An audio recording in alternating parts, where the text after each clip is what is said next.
মহাশিবরাত্রি ব্রত চলে এসেছে। তো এবছর মহাশিবরাত্রি ব্রত কোন দিন পড়েছে?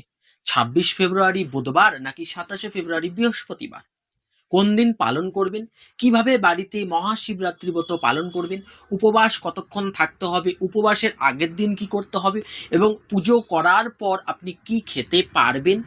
এবং চার প্রহরের সময়সূচি কি? অর্থাৎ কখন দেবাদিদেব মহাদেবের মাথায় আপনি দুধ, দই, ঘি, মধু, জল এগুলি অর্পণ করবেন এবং কোন কোন সামগ্রী দিয়ে দেবাদিদেব মহাদেবকে দিন পুজো করবেন, তার সমস্ত বিস্তারিত তথ্য এই ভিডিওটির মাধ্যমে আজকে আপনাদের সামনে তুলে ধরবো।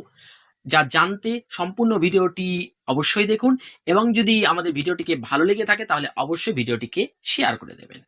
হর হর মহাদেব। ভক্তগণ, মহাশিবরাত্রি ব্রত চলে এসেছে। তো এই বছর কোন দিন পালন করবেন? বিশেষত ফাল্গুন মাসের কৃষ্ণপক্ষ